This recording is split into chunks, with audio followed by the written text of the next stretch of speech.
Well, thank you very much, and thank you for coming out, and thank you, Wayne, for that introduction. Hopefully, with the presentation that I give tonight, you will have hope, if not optimism, about a better future. And the difference between the two is this, that as I understand it, hope is if you can see yourself in a better future. And optimism is whether or not you think that's likely. And I do have hope, and I'm going to hopefully share with you my vision of that hopeful future. And you can decide for yourself whether or not to be optimistic about that future. Okay? So I'm going to start with a little bit of background about myself, what brings me here. I'm not going to bore you with the whole story, but this actually, in this photograph, this is me when I had a different barber. And I'm still an engineer, and I still do work for Engineers Geoscientists Manitoba, but I have had an entire career in manufacturing. So I know the realities of business and manufacturing and commercial enterprise, that kind of thing. But in the year 2016, I saw a movie called An Inconvenient Truth. Who's seen that movie? Great, that's good to know. That's Al Gore's movie. It came out a long time ago now, but it changed my life. Because within 8 months of seeing that movie, I was working full-time on climate change.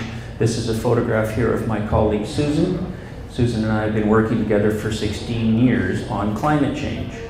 We've been working on climate change education for Manitobans and working on solutions in Manitoba. Susan focuses on educators and youth, and I focus on policy and solutions like that. The Road to Resilience was created by the Climate Action Team. And you can see across the bottom of this slide the 5 organizations that comprise the Climate Action Team. And what brought us together was we'd been working unofficially for a number of years, collaborating on various things. But the previous government in 2017 came up with their so-called Climate and Green Plan.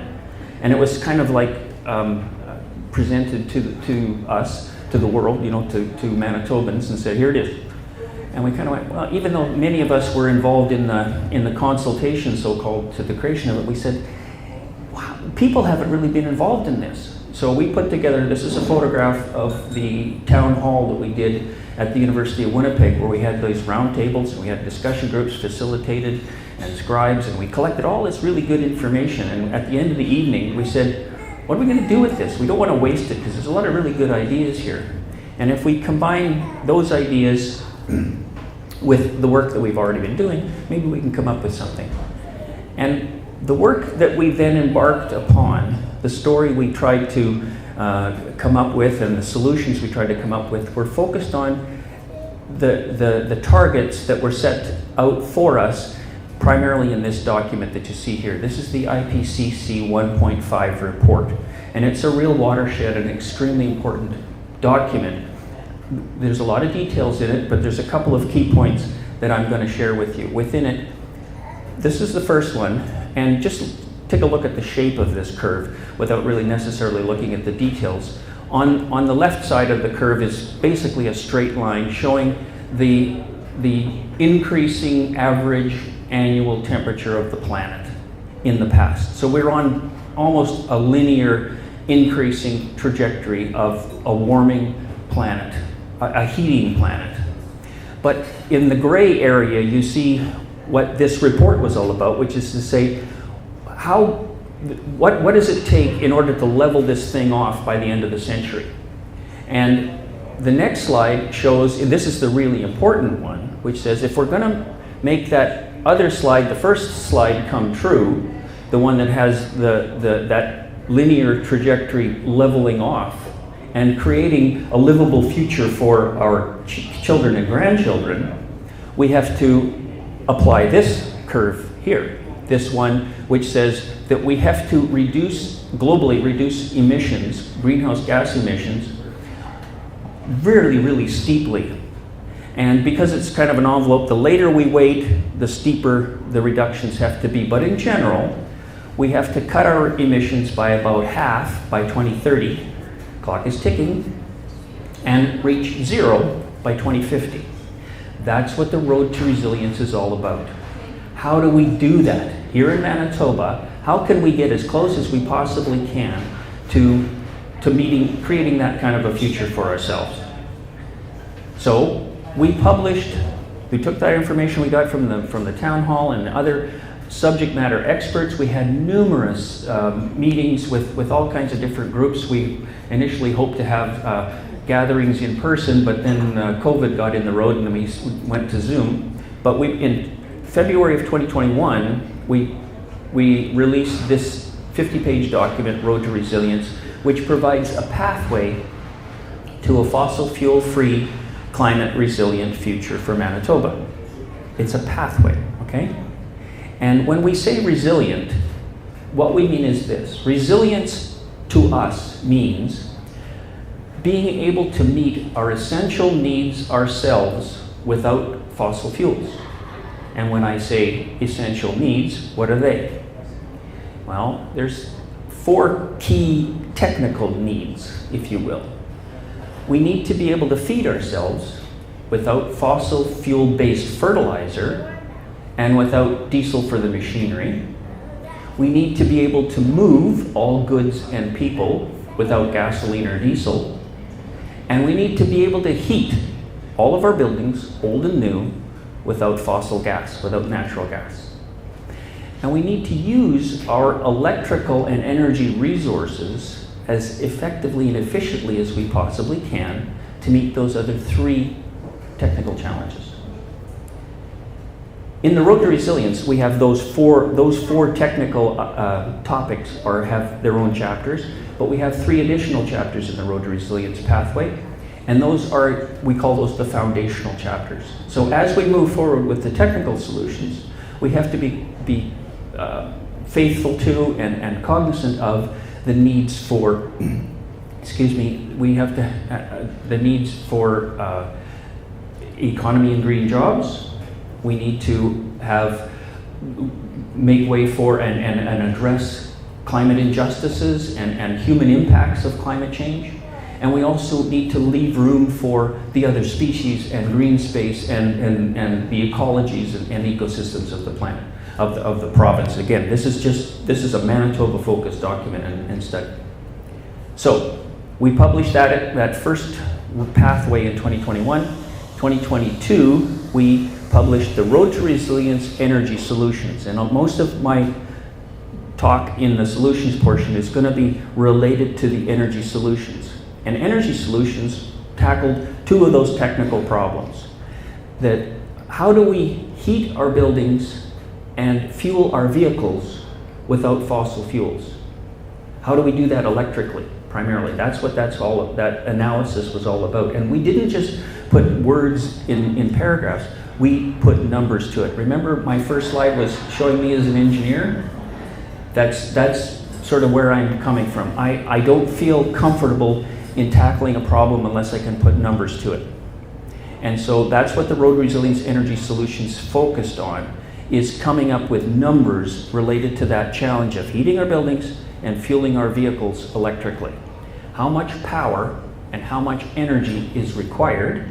Power and energy are related, but they're different. Okay? Power is instantaneous, moment by moment, and energy is an integral over time. That's energy. So the Road to Resilience Energy Solutions dealt with both of those. And in general, we got numbers from Hydro that their 2018 load forecast report estimated that in order to meet peak demand, that instantaneous power demand, we would need about 200% more than we have right now. 200% more than we have right now. And energy, over the course of a year, we would require about 100% more. We'd have to double the energy that we supply, that we can have access to over the course of the year. So how do we do that? But we said in the Road to Resilience, it's not a maybe, it's a how do we do that? We can't give up. That has to be the target. And we said we can keep our minds open. If we need nuclear, if we need another dam, we don't want one and we don't want nuclear, but if we need it, let's think about it. Open our minds. Well, luckily, we don't need either of those things. Okay, just to let you know ahead of time that's out there. And also, again, spoiler alert, we can also do it economically and for the good of the people that live here in Manitoba. So we're not going to break the bank doing this. Okay. So we've got this energy solutions calculations analysis on paper now. Since we published it, we've learned a few things, and we'd like to tweak it a little bit and massage it and enhance it.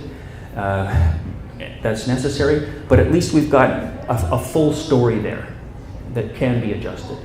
Now, we've taken that as a target. Those things need to be implemented. How do we do that? That moves us into policy and policy suggestions. So we've been releasing this year a series of 3 policy documents. The first one is the Road Resilience Policy Solutions Coordination and Finance. That's really important. We'll get into the details. Coordination and finance. The second one is commercial and residential buildings. And the third one is vehicle electrification. Okay?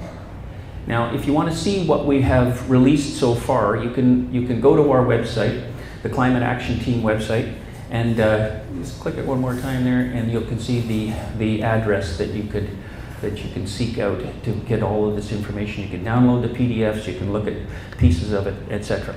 Okay? Are all the 3 solutions, or all 3 volumes, all online? Yes, except for the one that's not online is the policy solutions for vehicle electrification. It's right now at the graphic designer. Okay, so we're very close to getting that one out too. Okay, thanks. So I was talking about what the targets are, that the zero emissions by 2050, but there's also an impetus for this. There's some people looking at us that want to see us achieve this, and that is primarily young people. I mean, let's face it, we're leaving a planet to those who follow us, and we have to make sure that we do it respectfully and leave something worthwhile for them. And I use this photograph here of Greta Thunberg because she was sort of like a spark plug that got a lot of things going and showed youth that you can make things happen. And here in Manitoba, it's not just youth. There's everyone. I mean, those of us who participated in the September 2019, just before COVID event, recognized there was different estimates between 12 and 15,000 people in that march. It was very, very encouraging, and it was largely organized and initiated by youth. It was a youth-led, youth-initiated event that became like a wildfire. And then more recently, in the provincial election just passed, the Consider Climate Manitoba movement had really gratifying results, even though it was organized in a relatively short time. It was so gratifying to see how many people realized that climate is important, even though it wasn't really a hugely vocal part of in the election we just had. There were a lot of electors that were concerned about it. I mean, I just walked through my neighborhood and I was really happy to see the signs. And that was part of the reason for this movement, is just to show your neighbors, yeah, I'm concerned about it, and share it with your neighbors, and maybe others will pick it up. So now let's get into the details of what the solution is all about. So the starting point, let's look at sort of like the hierarchy of importance, if you will, and where the solutions fit. This is a pie chart of Manitoba's greenhouse gas emissions for the year 2021, which is the most recent data that is available to us. And if you look at the different quadrants in there, the green one, the biggest one, is transportation, and there's another big one, which is agriculture, and the third is it's called stationary combustion, but it's space heating, primarily fossil gas. And we focused on those three in Road to Resilience. And what I'm going to be sharing with you tonight is mostly the buildings, the stationary combustion, and the transportation one. And the numbers we have is relative to the emissions that come from those two sectors. Agriculture is a different set of chemicals, actually, because the emissions from agriculture are primarily methane and nitrous oxide, whereas the emissions in the transportation and buildings are carbon dioxide.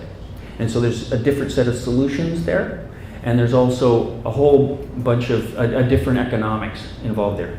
So we'll deal with that later. We've been working on that one as well, but we're going to concentrate on those other two. So I shared with you these four topics previously. Let's dive into the four details. So we'll start with the first one, which is food. Now, most of my presentation is not going to be about the food, but I thought just for completeness, I will deal with at least the key topic areas of solution that we have with respect to food. The first one is more local food. Instead of bringing carrots from California or stuff from halfway around the world, the more we can feed ourselves locally, whether that's our own home gardens in our backyard, or whether it's like this Sustainable South Osborne, which has a community garden, and besides generating food, they also generate community connectivity and connectivity between different age groups, elders and youth, and have a real sense of community going on there with the food share that they have. Also, bringing the producer closer to the consumer in a couple of different ways.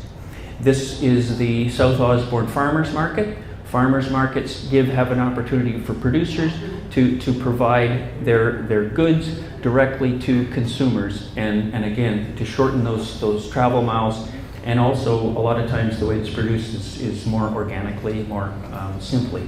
Okay? And then the other way to get connected closely between the consumer and the producer is called customer supported agriculture, CSAs. So you can come to an arrangement with a producer and get boxes of vegetables and fruit when they're appropriate at different times of the year.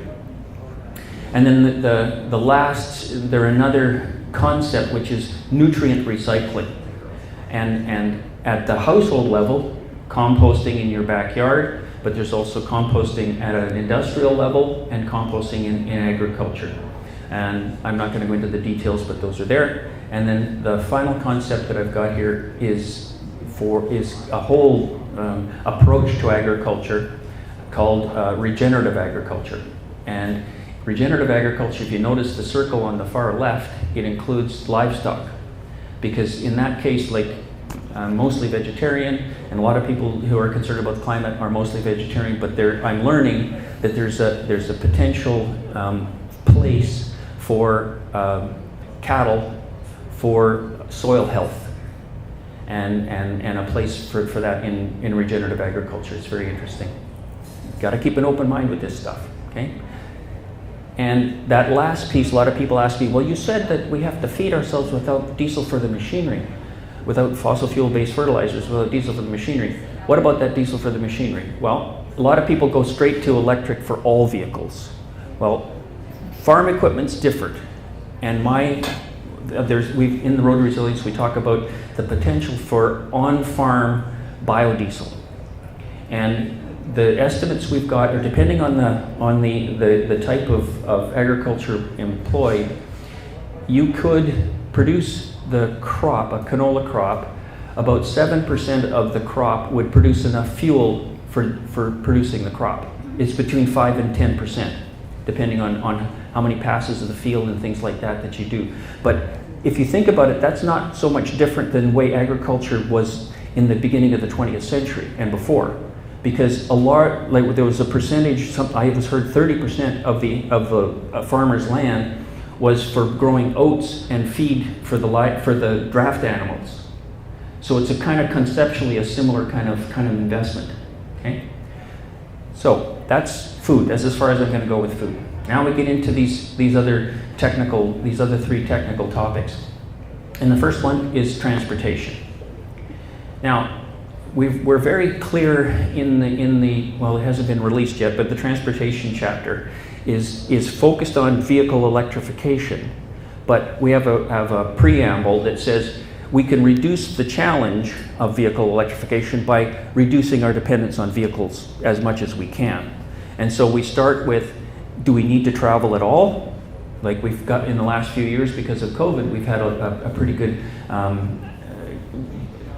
practice on how to use Zoom and all these different virtual presence kinds of techniques for not traveling, instead meeting and accomplishing the same thing. It's amazing. I mean, I did 5 meetings today by Zoom, right? Like I never could have done that if we had to travel between them. But anyways, there's a place for that. The next thing is not using, sorry, I'm on one behind. Sorry, go to the next one. That is the virtual. This is the next one, which is if you can get someplace without a vehicle, that will reduce the requirement for electrifying, supplying that power and energy for vehicles.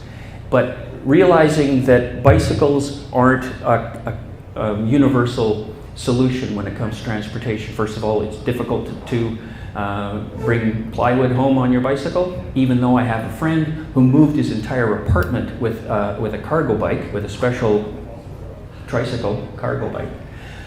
But typically, it's good for replacing trips of 6 kilometers or less. But there's a new calculation now because of electric bikes, but it's fairly short distances. Next one.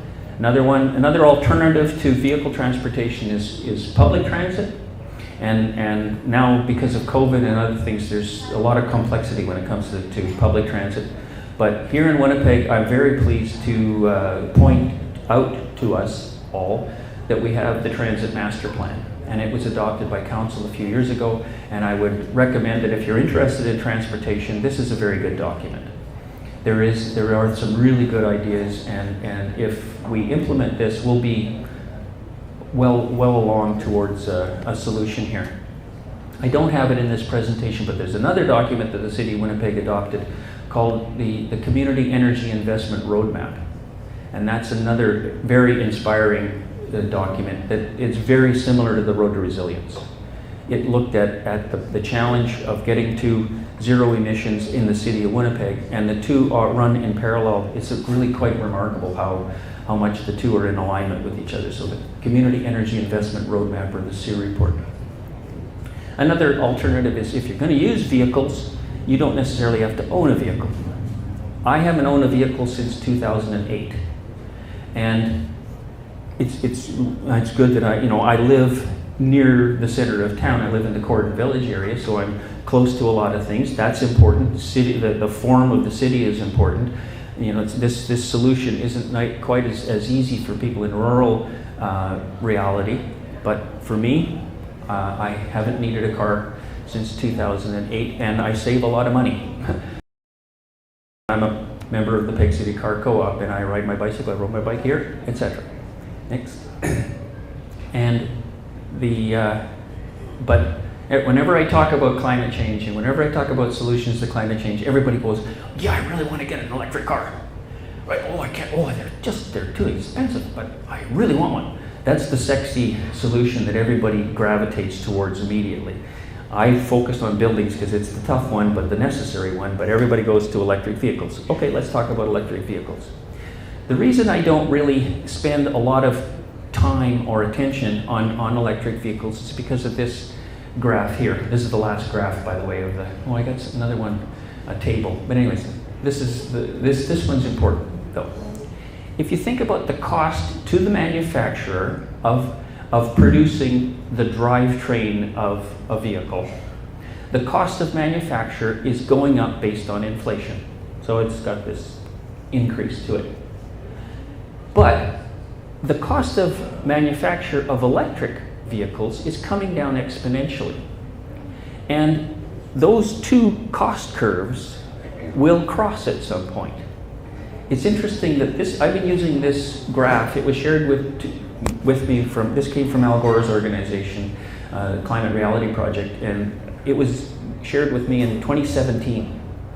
And it projected that those two curves would cross in between 2023 and 2024. And I think we're pretty close to seeing that reality. Now, we're not necessarily going to see that reality in the showroom when you and I go to buy the car. But from the manufacturer's perspective, it's very possible. And the reason I say that, and I almost think, and it's inevitable, is if you think about the number of components in an internal combustion engine vehicle that's able to meet the pollution control requirements, and if you lift the hood and all those pieces that are in there, versus an electric vehicle, which is a motor, a control box, and the drivetrain, there's a lot less components to it. So it just makes sense to me that I think this is a plausible curve here.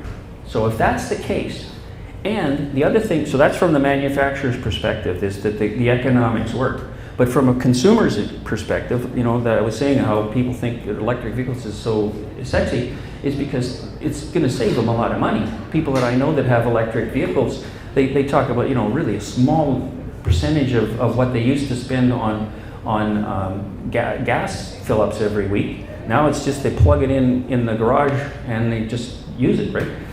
So I've heard something like 20%. You take your vehicle cost, or your fuel cost, and reduce it to about 20% of what it was before. And that doesn't take into account all the other stuff related to oil changes and the air sensor that went and all the rest of it. So electric vehicle transportation is, I say, inevitable. Okay? So, and as the years go by, so that's the economics from a consumer's perspective, from a manufacturer's perspective, but then there's the availability and competition within the market. And every year you see more manufacturers, more models, more types of vehicles on the market all the time. And one of the most important ones for here in Manitoba is this one here. You say what you will about its appropriateness, but Manitobans love Ford F-150s, and there's now a Lightning F-150. But other vehicles need to be electrified. I'm very happy to know or to be aware of the sustainable bus project that the City of Winnipeg Transit has on the go. And I've talked to Erin, the project manager. She's a really smart engineer, and she's got it correct. And actually part of this solution includes hydrogen. It's interesting. I was opposed to hydrogen, but because of the limited time that transit has to recharge, hydrogen may be and also heating the buses in the wintertime. Anyways, I'm getting off track. Another vehicle here that I think is really necessary is school buses. I mean, if you've got any kids and you hang around the school and you see the bus, idling, and the bus gets filled up with diesel fuel, whereas an electric bus makes sense. And this one here comes from Quebec, Lion Industries. And then the last one is semis, highway transportation. And technically, the Tesla Semi is very attractive. When I watched when this was announced a few years ago, the slides that were presented were almost completely economic slides because this is a commercial vehicle. It has to be profitable for the operator. And the slides all showed how this vehicle would be profitable for the operator. And another aspect of it was, if you put it together with autonomous vehicles, you could have a train of these kinds of semis all running together, nose to jowl, and because of drafting, they could economically compete with rail without the rail lines. So that's vehicles, that's transportation. The next topic is going to be buildings, and this is the important one.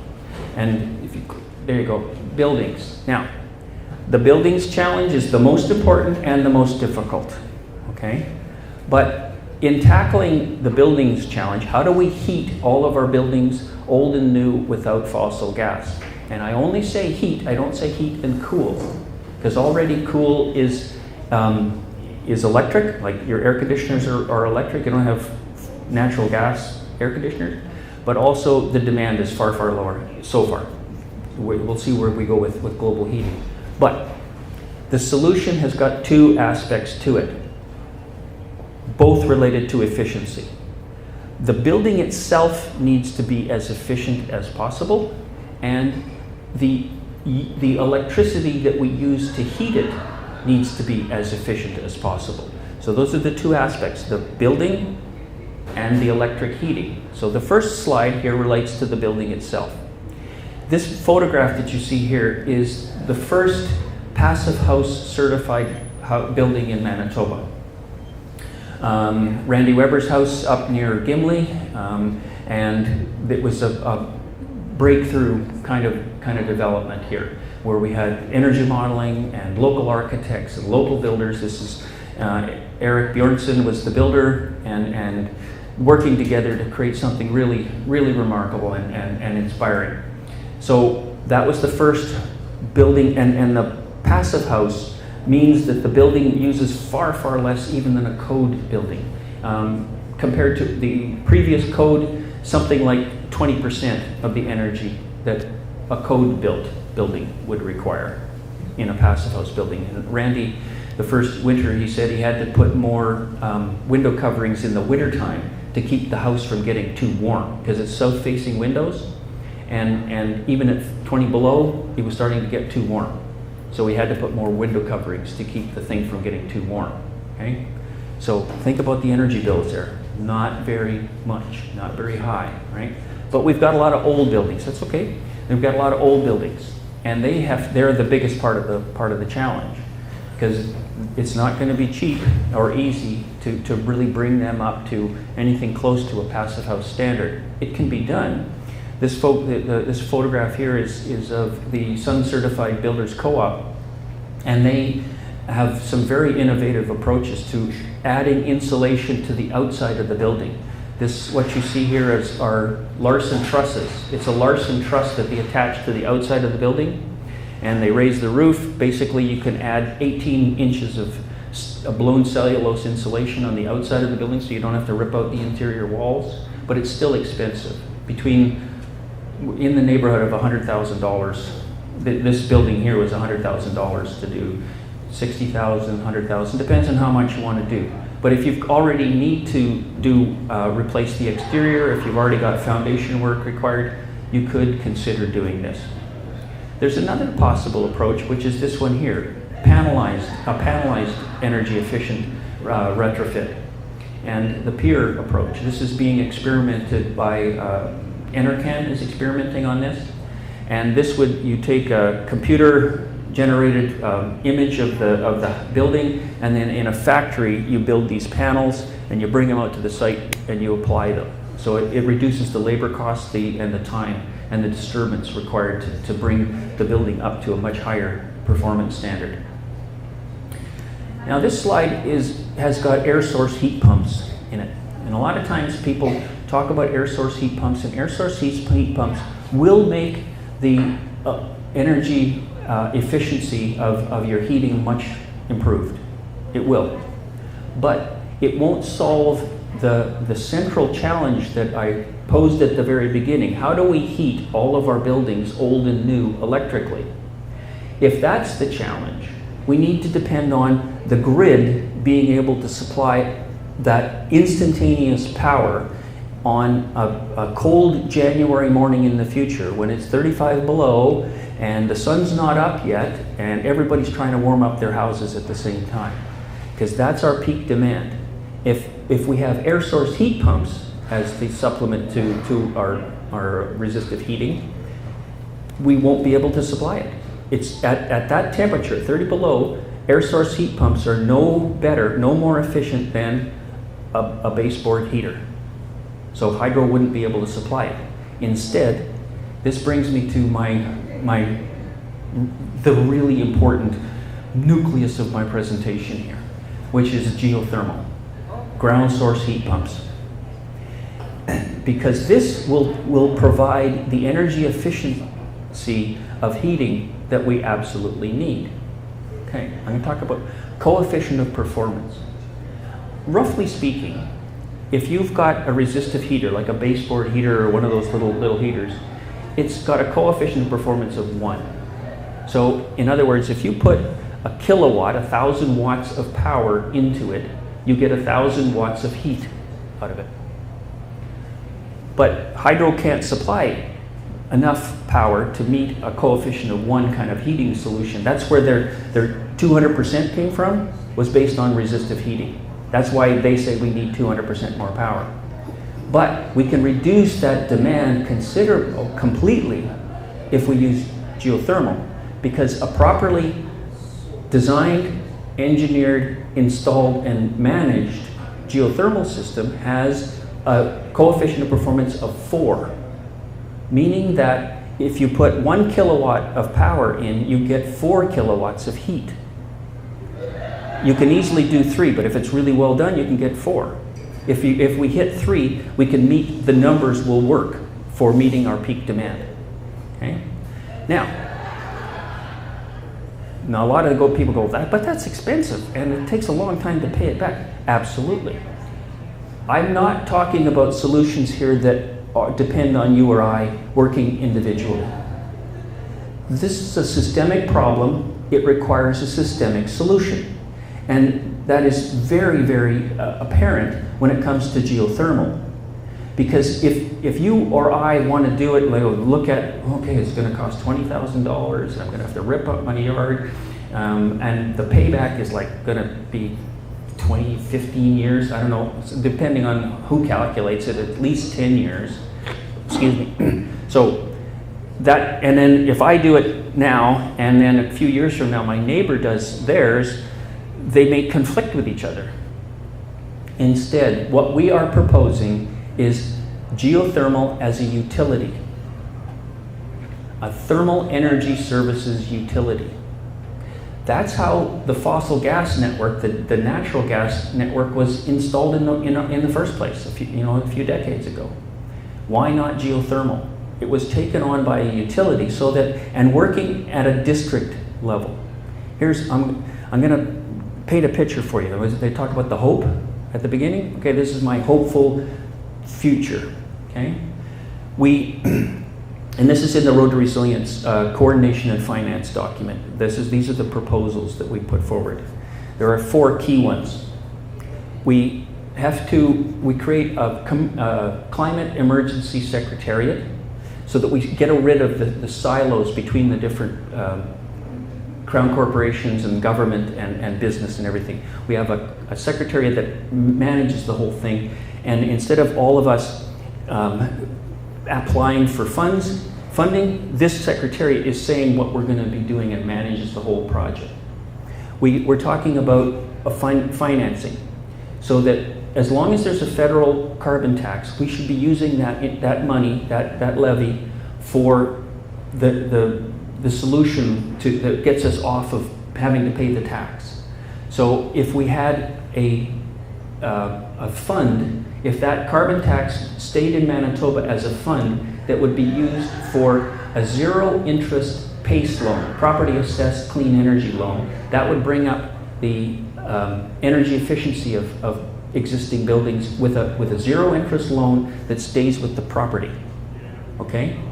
That's the second one. The other one is redirect Efficiency Manitoba, so that they are, instead of the mandate they have now, which is 1.5% reduction of electricity and a 0.75% reduction of fossil gas, they would be directed to reduce greenhouse gases in Manitoba through the efficient use of electricity.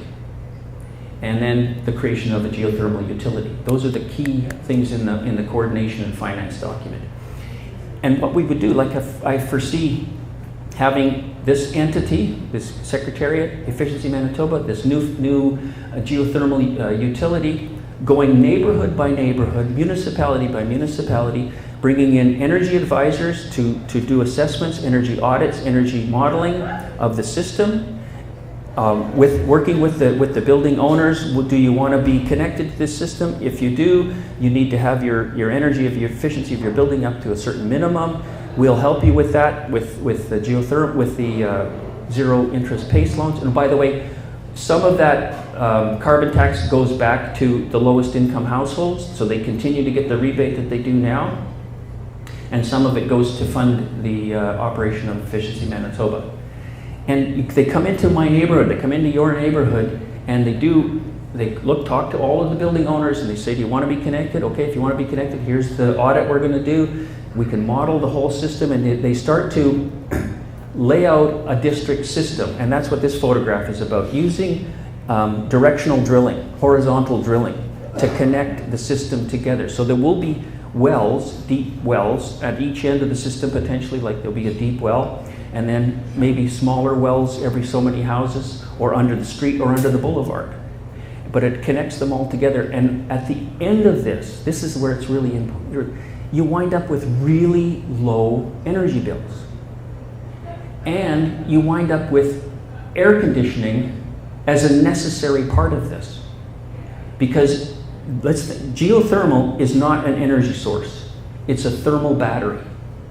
And just like any other battery, you have to recharge it in the summer so that you can draw from it in the winter. So if you don't air condition, you're not going to be putting heat into the ground. So you have to air condition. So you wind up with really comfortable homes.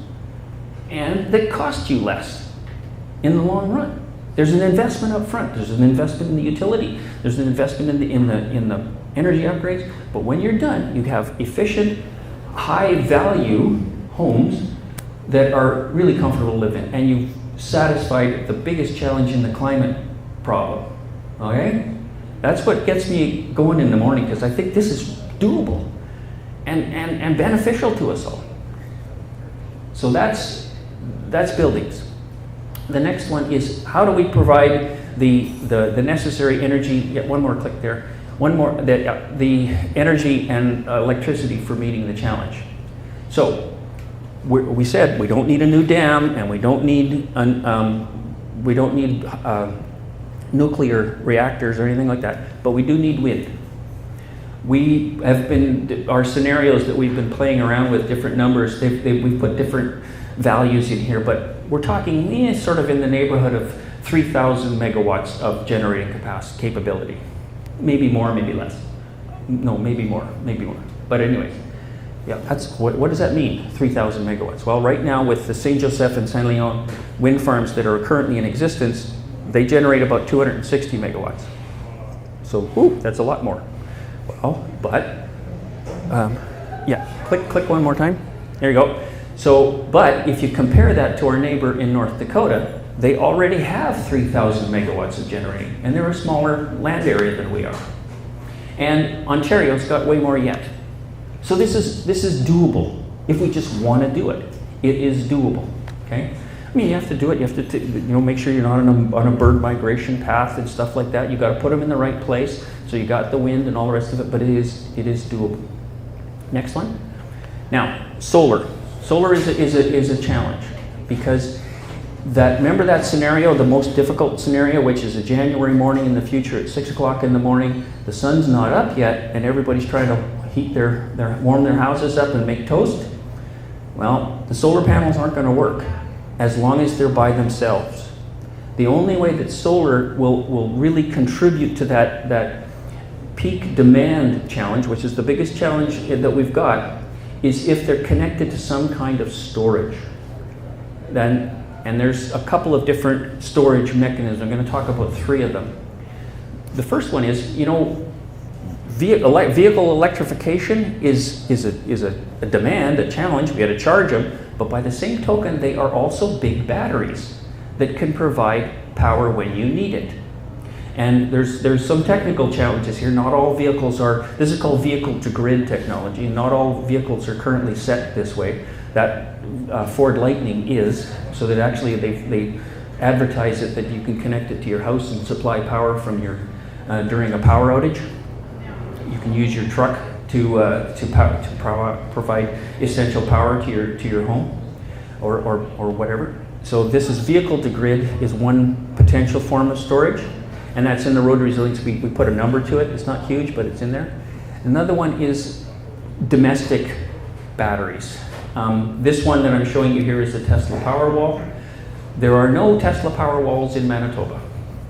There have been hurdles that still have to be overcome when it comes to permitting for power walls, and hydro doesn't want them connected to the grid. They don't trust them and stuff like that, but we have to get over that. They're also talking in CSA, they're talking about not allowing them in residences. You have to put them out in the garage, which is really bad because at 30 below you don't have near the same kind of energy carrying capacity. But that's a whole other thing. Anyways, so storage in vehicles, storage in your domestic batteries, and then the next one is thermal storage directly. There are ways to take, in Finland, they take electrical power from their photovoltaic solar, and they use it to heat storage underground. And actually, Bill Gates has got a carbon furnace solution going on that has got some real potential to have a thermal battery underground that can provide a lot of heat directly.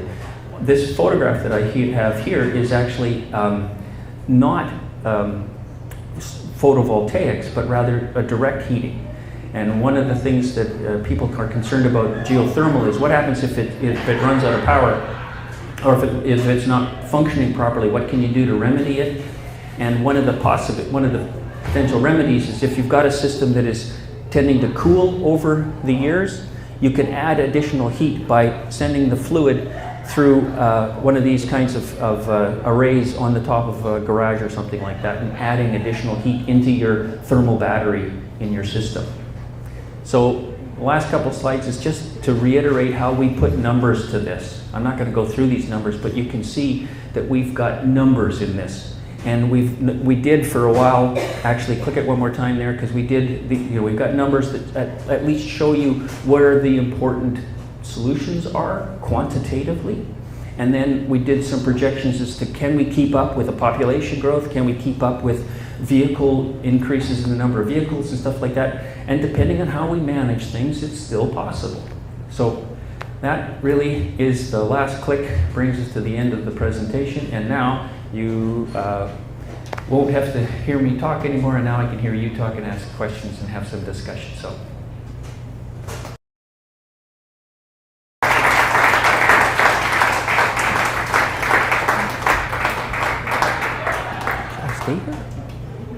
Oh, we're going to have questions right away. Yeah, but should I Okay, stay? well, we can start the questions right away, but I was going to say, you want to take a 5-minute break, you can get another piece of pizza and maybe a drink? Yeah. Or do you want to keep going? Keep going, okay. Get your pizza, get your drink while we're talking. Thanks, Curt, that was great. Ask away. I'll let you just... Yeah, and if you ask a question, I'll repeat it for everybody so that we can hear it. Yo, okay, yes. Can you explain to me, you mentioned hydrogen, when you're talking about mass transit, you're talking about hydrogen fueled, and I don't know what that is. Can you explain what that process is? Yeah, the question has to do with hydrogen, and because I had mentioned in the public transit slide and electrification of public transit that hydrogen might be part of the solution. Okay, now hydrogen is a potential green fuel source, because when you burn hydrogen, it just produces water. It doesn't produce any carbon dioxide, it just produces water. So it's considered green, except that most hydrogen on the planet, if you go and buy hydrogen, the hydrogen will have been extracted from natural gas. They break natural gas apart and they extract the hydrogen molecules off of the natural gas. But hydrogen can also be produced by electrolysis. Sometimes in high school, you can do electrolysis with salt water and 2 electrodes, and you can, little bubbles of hydrogen break the oxygen away from the hydrogen in H2O from the water, and you wind up with hydrogen coming up in the test tubes. So you can produce hydrogen that way, and it's now something that's stored and transportable. Okay? There's also, in the case of Winnipeg Transit, they're looking at hydrogen sourced not necessarily from electrolysis, although Selkirk is talking about an electrolysis facility at their wastewater treatment plant, and coming up with an electrolysis facility there, using solar as well as other things for splitting the water molecules apart. but apparently there is a chemical factory in Brandon at which hydrogen is a byproduct of their process, and there's enough produced at that factory that it supplies actually many times over the current demand of Winnipeg Transit. So that allows transit because transit the buses are in operation most of the day except for about 4 hours at night. And if all the buses in the whole fleet have to be charged, batteries have to be charged at the same time, the demand is huge, right? And they can offset some of that recharge challenge by using hydrogen for some of the buses and some of the energy for the bus, and also potentially for some of the heating. Like in the wintertime, you can use the heat directly for the hydrogen directly for heating the bus. Do you know what kind of chemical plant in Brandon? I can't remember what Aaron told me it was, but it was. Would it be practical to fuel a whole citywide mass transit from hydrogen? The question is, would it be practical to provide electrolysis? Electrolysis? Would it be practical to provide all of the power for city transit from hydrogen? And from electrolysis? From electrolysis. Rather than extracted from the earth, which is, or natural gas, Yeah. which is polluting. Well, absolutely. Any hydrogen that's used cannot come from natural gas. Anybody talks about using hydrogen, that's the first question they ask is, where are you going to get your hydrogen from? Okay. And have you done the numbers as to whether or not you can supply enough using hydrogen for that requirement? And I suspect, again, my work is all in Winnipeg and Manitoba, and the numbers I've got from transit, we don't need that much because we can supply it from the grid, augmented from electrolysis, hydrogen, and from this chemical plant in Brandon. Okay, so electrolysis produced hydrogen can be used on a large scale? It can be used on a large scale. Electrolysis, hydrogen can be used on a large scale. But my thinking is it shouldn't be the first solution. Battery storage is more efficient than hydrogen because hydrogen has got various inefficiencies of conversion involved to it. It's a little more complicated. Sorry? Yeah. I have a question about what you were talking about, semis versus rails, saying that if you have like a train of semis, but maybe that works in some places, but that doesn't address like passenger, like people using the train for transport. It doesn't address that. No. And right now, I mean, there isn't even buses to most of the rural areas anymore. There isn't even vans operating post-COVID, to most of the rural areas in Manitoba, let alone, rail, or anything like that. And so, I mean, that's a real problem. But also the whole issue of, like, everything I've read so far is basically saying that, electric cars are about saving the car companies, not so much saving the planet. And, I mean, it seems to me that mass transport at all levels has to be part of, a major part of the solution here, that, you can't replace one for one everybody's car in Manitoba, let alone projecting into the future. Yeah. The question primarily is, if I can characterize it, is primarily concerned about moving people in rural areas, because we've got urban and goods in rural areas, and absolutely it is a big challenge to solve those challenges is difficult, and I have another version of this slideshow that focuses on rural areas, and I do talk about potential for shuttle buses and ride share opportunities for rural communities, so that instead of driving alone to do your shopping, there's also, I mean, it's a complicated solution because now you're talking about a societal change, and the road resilience just had to have some scope and some boundaries on our analysis, but our analysis did show that we could provide enough electricity to replace all of the vehicles we have now electrically, and we can provide enough power and energy for all of the vehicles we have now, and some growth into the future. I think we run out at around 2040. We can't sustain the growth in the number of vehicles going into the future. Can I ask one more question? Because you mentioned passive house. I'm Are you? Yeah. And so I'm on the design committee, and we've been going at this for a couple of years already, and we just got our numbers back, and what we're looking at right now is triple the cost of regular building.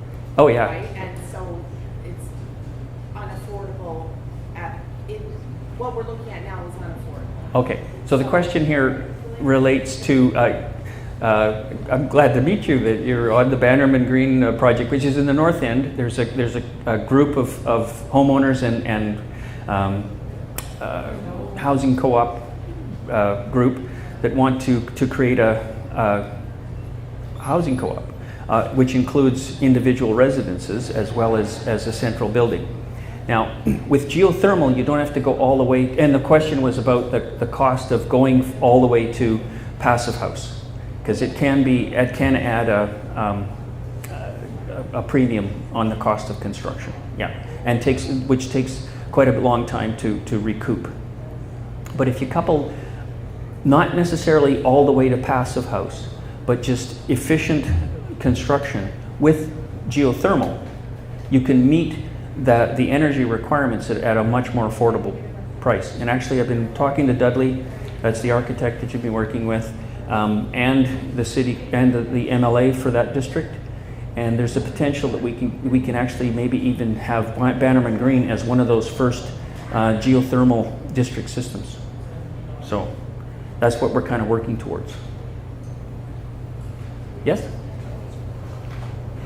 You were talking about a system, I think it was somewhere in Sweden or Finland, where you have solar and stored heat. You don't have to go that far, just go to Alberta. Drake's Landing.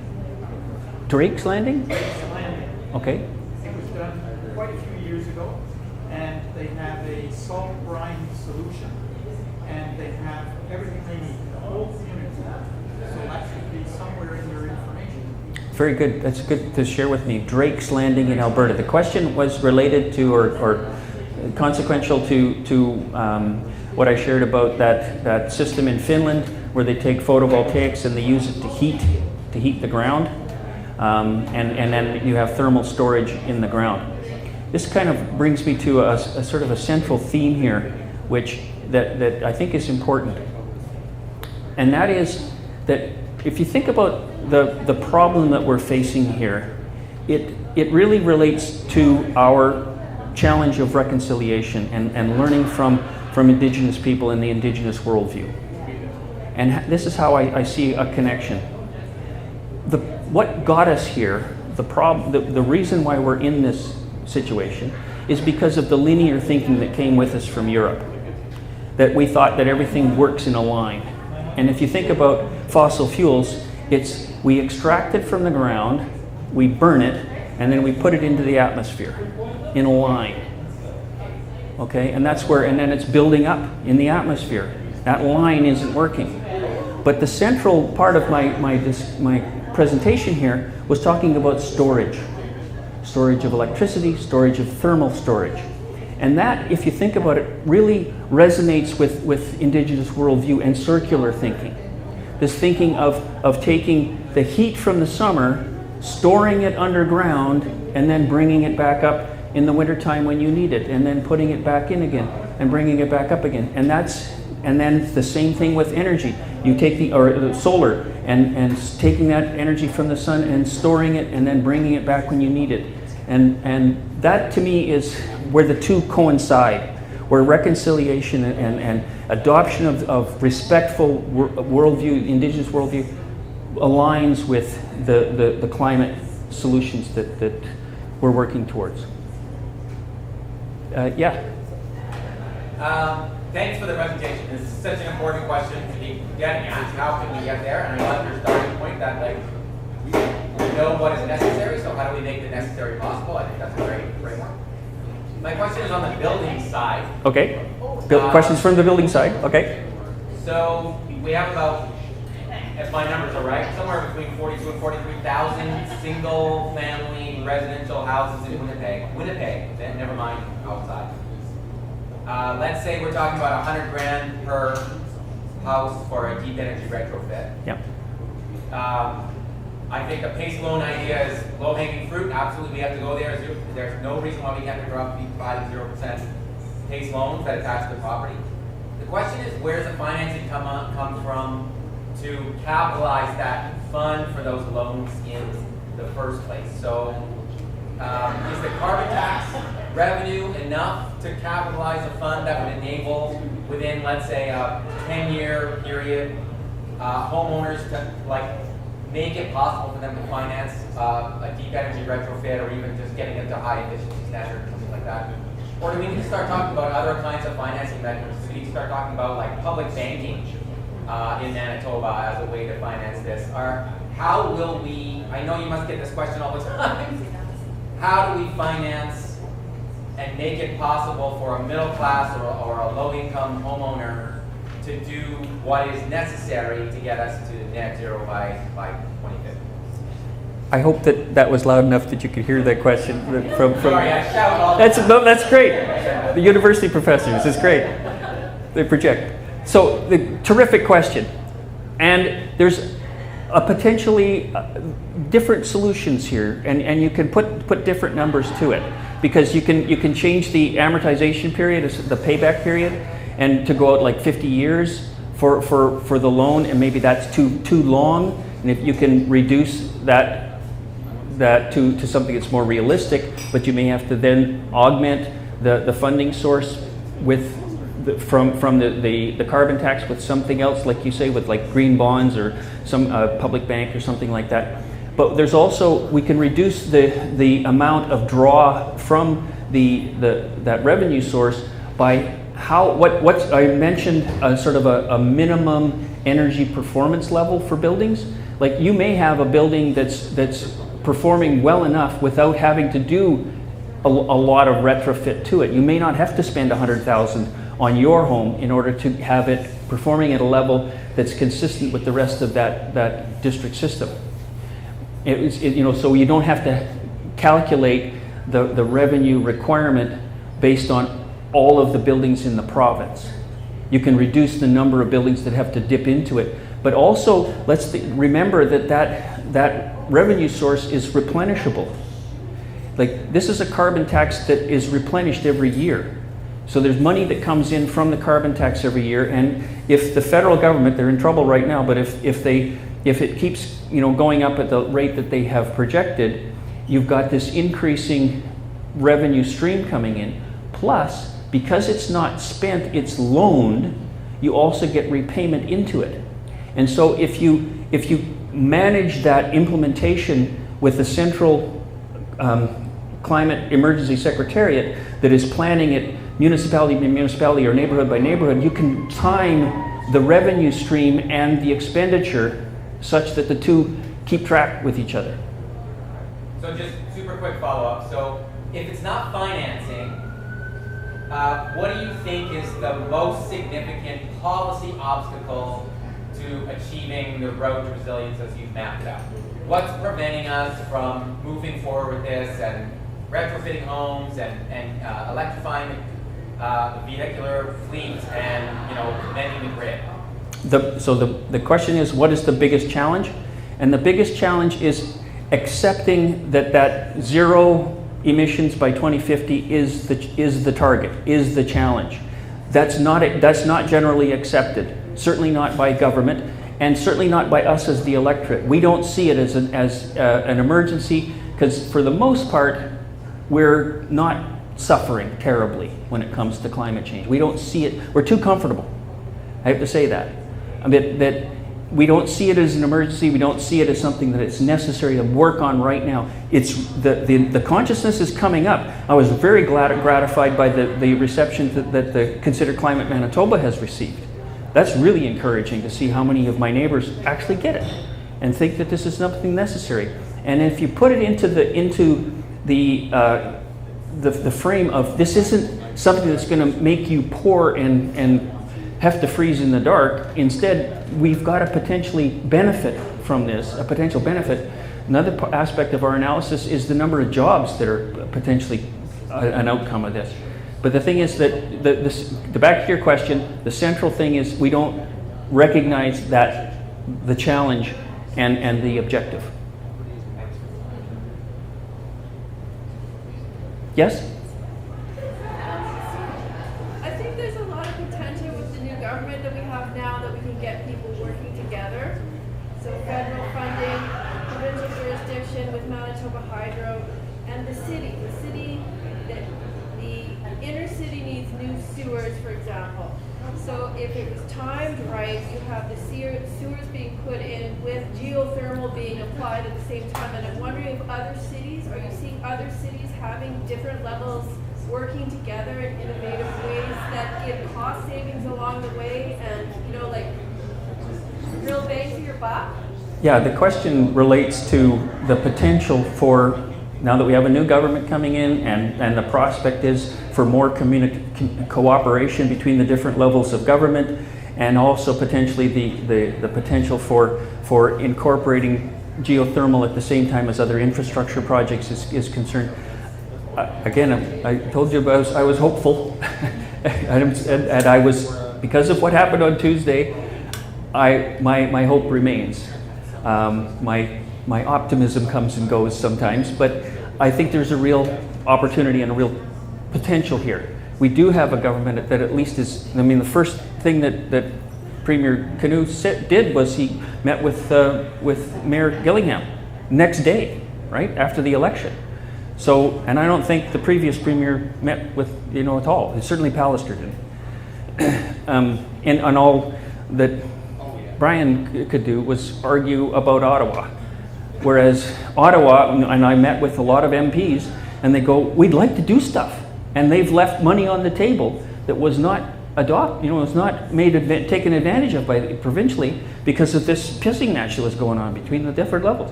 So I'm hopeful. Again, remains to be seen, but I'm going to continue to talk to people that potentially will have influence, and that's really where the answer is anyways, is in cooperation. Us as citizens and different levels of government. Yes? Are you seeing that in other cities? Are you seeing examples of that in other cities, other countries? I don't spend a lot of my time looking outside of Manitoba. I'm on the board of Climate Reality Canada, and so I have a bit of connections across the country, but when I started to get involved in climate change, in the very early years, I was so optimistic. I was so, this is a global problem. We're going to solve this thing. 2009, I started in 2007. In 2009, we had the Copenhagen Conference of the Parties, and we were so optimistic, and it didn't happen. I was so devastated. Since then, the only way I can maintain my sanity is to say, don't worry about stuff you can't have any influence over, stuff you can't do anything about, and I'm sometimes interested in it, but I focus on Manitoba and something that I think we can achieve something at here. And the solution is different for other jurisdictions. I think I have a good sense of what the solution is for Manitoba, because in Arizona, solar is it. That's the solution in Arizona. It's not the same here in Manitoba. It's just different realities. So I wish I could tell you about other places, but I don't have a lot of familiarity with them. Back at the back there? Hi, Curt. Good to see you, and thank you. The Greener Homes program is out now with the inspections that are going on. The Greener Homes program, okay? Yes. Now, would those inspections be sufficient enough to meet the inspections you're talking about? Because there's a lot of uptake on that already. Yeah. Without duplicating the process in time and cost. Potentially, yes. The question has to do with there's a Greener Homes program, a federal Greener Homes program, and part of that Greener Homes program includes an energy audit as sort of a first step. And so the energy auditor will come into your home and evaluate its performance, and then give you a sort of a report card of what your home is performing, and then it recommends upgrades, and there's potential loan funding situation. I think a bit of grant and some loan. I think forget how the grant loan combination, right? Potentially the methodology should be transferable.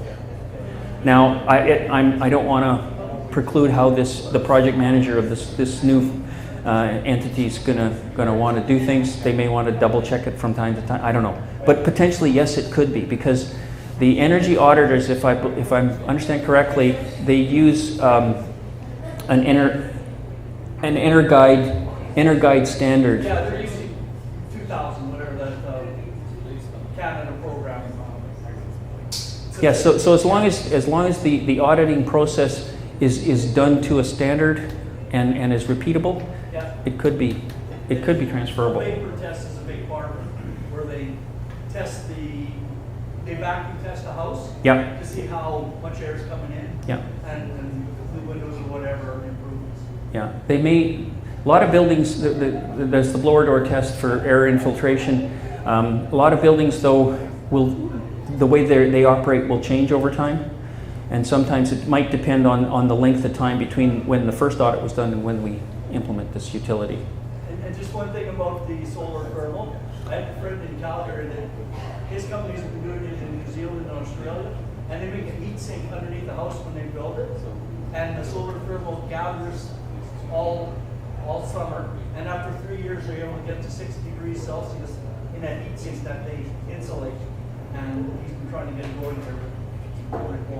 Yeah, the potential for thermal storage is really remarkably important. Let's just do one more. One more? Yes? Hi. Oh, Just to speak to quickly, the woman you asked about examples elsewhere about geothermal. I watch a lot of TV, even though I have a very small cable package, but I watch a lot of PBS and APTN and documentaries, and I did see New York City is apparently converting, I don't know if it's all of its islands, but it's